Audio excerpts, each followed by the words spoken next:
Hey everybody, Ben here for the Bonehead podcast and welcome to Theory Thursday. We get together on a Thursday and we take a bit of a deep dive into one aspect of Blood Bowl.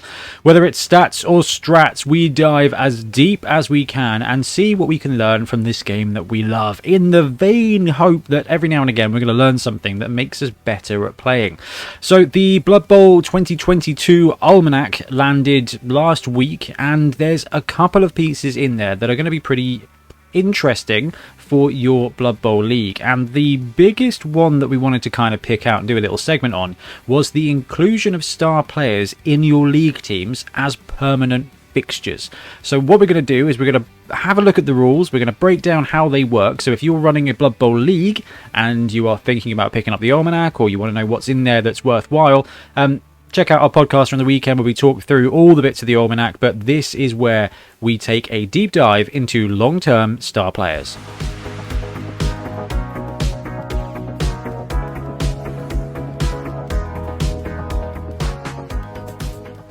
Okay, so what is this all about? So this is a league optional rule. So that's the first thing here. That's why we're doing this video, is because if you are running a Blood Bowl league, whether you are a seasoned veteran or you're just starting out, some of your coaches are going to probably have picked up the Almanac or have read about the Almanac. And I guarantee you that lots of coaches out there are going to be really excited at the prospect of running a star player. In the 2016 version of Blood Bowl, you could roster a star player what did that come out? It came out in the first Death Zone book, maybe the second Death Zone book of the last edition, and it was definitely brought up in my local league. It was like, hey, how do I go about recruiting this star player and how does it work? Because I love the idea of having, you know, Bomber Dribble Snot permanently attached to my team. Well, that's one thing, and you can definitely do that. The other aspect here is there are going to be a lot of coaches out there that love the star player miniatures as well, and they're like, oh, I really want to run Griff. Like, Griff is so fun. Or Morg. Morg is a really great example where, like, I'd love to run Morg all the time, but because he's now, what, 380k, I'm never going to be able to use him. Or you've got some elf star players or something, and you're just like, I really love to you know what? Borak is another great example. You will never be able to induce Borak in a non-long-standing league. Okay, unless you're turning up with a vanilla team against a seasoned team of, what, 1500 while you're running Chaos, you're probably never going to have 300 plus inducements to be able to take Lord Borak. And actually, it's an expensive model. All the Forge World stars are expensive models. It's going to get even worse as we go into March, with the price of Forge World models going up by 10% or whatever. This gives them and gives you the opportunity to, if your league allows these rules, and this is the most important thing here, is a league optional rule, I can run, you know, who's a good star player that's not absolutely overpowered? There's a question. You know what, I can take Deep Root all the time with my Halfling team, and it just forms a part of the team. Now, one big thing about this is that it affects all teams in the league. This is a on-off switch. So at the start of the league, you say, guys, we are going to hire star players. Yes, no, it's up to you, really. And technically, and I think this is the best way, so spoiler alert, this is the best way to run it in this, is just say, actually, guys, we are going to do this. Everybody who wants to have a star player, opt in. If you don't want a star player, that's absolutely fine, because there's going to be inducements. Or maybe you could come up with some kind of way of saying, you know what, if you take a star player, that's great. If you don't take a star player, you get an extra 100k. Something like that. You can use it to balance out. But anyway, let's have a look at the nuts and bolts of the long-term hire. And this is where it differs majorly from the 2016 edition. And given the purpose of these rules, I think this is probably the best way to do it. So you build a $1 million gold piece team, and then you get to take your team on top. You get to take your star player on top. You do not pay for the star player. What happens is it becomes a permanent inducement to your team. So you can run a whatever team of whatever and have a star player that fits with the team, and it's just that player is playing for you the entire year. It doesn't matter if you go into a game and you're up inducements, down inducements, left inducements. you still get to play that star player. And this is why it should be, or this is why it has to be open to every team in the league, because everybody's going to get a free star player is the best way to think about this. And it will affect the team value. So if you do take Morg as a permanent fixture to your team, you are going to be up on that team value significantly all of the time. But on the plus side, you get to run Morg all the time. And if you're playing a league where everyone gets a free star player, which is essentially what this is, everybody else is going to be starting at, 1200, 1300 TV as well, because you're all running this star player element to it. And that boosts your team value. But if you take Morg and then your opponent takes, I don't know, Bomber as a cracking example, well, they're always going to get 300 plus K in addition to that. Okay, and this is how it works. So we've already talked through about how you get to attach a star player and you don't pay for it. Beginning your league and starting your league, this is going to be down to you. There's a couple of ways to do it. What they recommend doing is a draft. So if you're playing in a second season of a league, what you do is you let the lowest ranked player from the last season, so someone took Goblins, they finished last, in the new season, when it comes to picking your star player to be attached to the team for free, they would get first dibs, and then you work down the list in reverse. Now this is something that I'm a huge fan of, and from the very beginning of this podcast, I know me and Saxby were really excited at the prospect of trying to get that balance in and giving those teams who had a bad season an opportunity at the first pick of something great. It works brilliantly in theory for the NFL. It's a really cool thing, and it's something that is missing from Blood Bowl. Having this process and having a draft part of it is really, really cool. I do like that. So basically, you start with that. If you haven't done that, it's going to be down to you to figure out a way to run this in your league. What can I suggest? What would I choose? I would probably say build your team, submit your team, and then lowest team value picks first. So it means that the teams, or you do it by tier, essentially. So tier 3 teams get the first pick, which is probably a really good way of doing it. Now, the most important thing here is that signed stars are unable to the rest of the league. So if you get to pick first and you pick Hackflem, nobody else in that league can ever take Hackflem. Hackflem is gone from the board, and there are going to be some of you that goes, this is a terrible idea, and some of you that goes, alright, there's only one Hackflem in this whole league. That's actually really good, because that means I don't play against him every time. There's a positive there, which I think is really interesting. It does mean that any star player that has been taken by a team as a part of their permanent league fixture, that star player is not available for inducements for other teams during the league. So if you're playing against Morg, you can't induce a star player that currently is belonging to another team. And unsigned stars, though, can still be induced. So if no one takes Hackflem, you can still induce him. And this is kind of where it gets really interesting, because there's, what, 35 star players now? Something like that.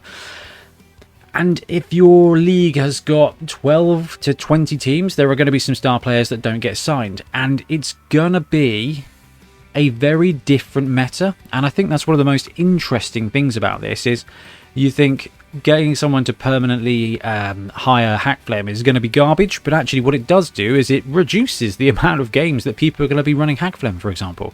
And it means you get to play with your star player miniature every week. And that's huge. And they've put some extra rules in here so that if you run this for a season where you've got a star player hire, it carries over. And in the second season, new teams pick first, then it's reverse seeded by draft, like they recommend in the first time round. So if you've used this for one season, in the next season, when stars become available, everybody picks again. And this is the most dangerous thing here. Stars returning to the same team for a second season will lose Loner. So if you do get to take Morg for 2 seasons in a go, he's no longer Loner. Like, it's really interesting. Now, we've talked about this on the podcast a couple of times when we looked at like free agents and trading players between teams and how you could represent the fact that they are outsiders, or grockles as we call them down here in the New Forest. Removing Loner or adding Loner to a player to represent the fact that they're not used to their surroundings, really good way to do it.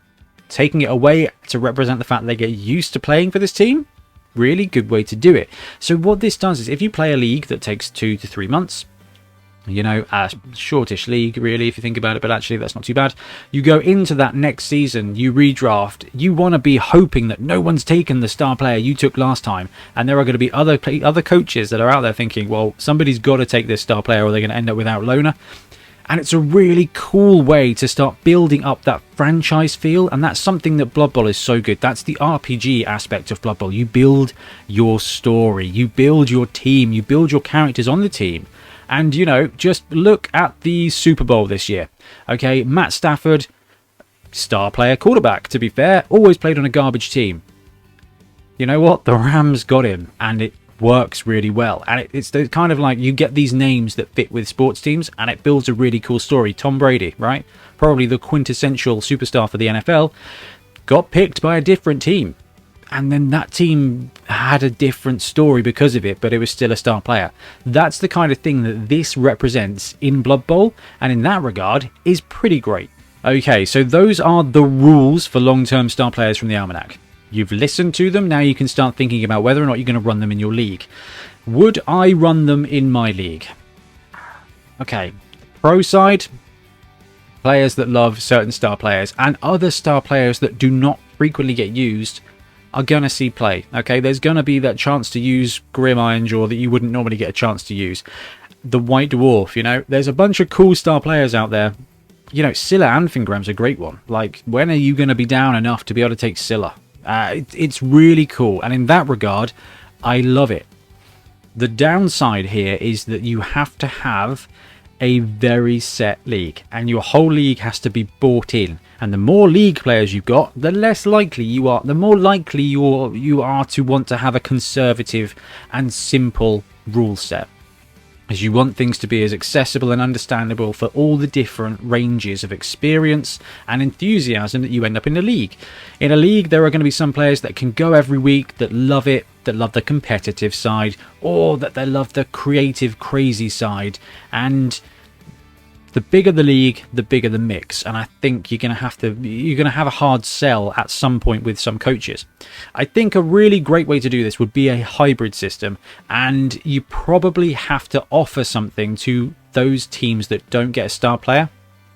So that would be kind of my steer, is if your league wants to use long-term star players, add an incentive there for the teams that don't want to take them. Okay, they're gonna get petty cash inducements all the time anyway, but maybe you say, hey, you can pick a star player to roster as well, or you get an extra 100k to build your team at the beginning of the league, or you get 36 SPP to seed within your team at the beginning of the league instead. It's a cool way to start building that franchise, and I think it's a really great way to get some of the... They are the most expensive, but they are also the best models in Blood Bowl. Like, the Black Orc team is wicked, but actually the Black Orc models versus the Black Orc star player, who I can't remember, Varag, that's it, because Varag never gets used. Well, Varag never gets used. You know, Griff is a great model, but only halflings really get to use him. Or you go to a tournament. Actually, you know what? If I'm joining Blood Bowl and I'm like, oh, Griff is amazing. How do I run Griff? You don't ever get to run Griff unless you go to a tournament or take no rerolls. Or sometimes both. Ian Triplo, looking at you. That's not great. Okay, that isn't brilliant. That is not a great that's not a great user experience. Like, for people who are coming into Blood Bowl, like, oh, these star players are amazing. How do I get to play them? You get to play them by sacrificing the rest of your team. Actually, I think it's a great way to get star players on the pitch. It's a really different season, and it's a pretty exciting way to do it. There are going to be some balance issues potentially, but actually Blood Bowl is not about balance. Blood Bowl is about star power and story, and this is a pretty good way to get on the pitch. Anyway, I am absolutely gagging to find out what you guys think about this, because this is different. I don't think it's bad, but it is different, and that is often enough to make people quite upset. So I'm intrigued to see what you guys reckon to this. Could be cool, could be not cool. I like it. Anyway, thanks very much for watching. We'll be back soon with more Blood Bowl content. Happy blocking. Thanks very much for watching. We really appreciate your support. If you want to help support the channel even further, please like and subscribe, or come join us on our Patreon. We have early access to content. We get loads of feedback from you guys, and we try and do competitions as much as we can. Or you can get yourself some Bonehead podcast merch on our Spreadshirt site. So if you want to support a team, especially for the Bonehead Championship, you can pick up a shirt, a mug, things like that. It all helps support the channel and we really appreciate it. Anyway, links below. Thank you very much. Happy blocking.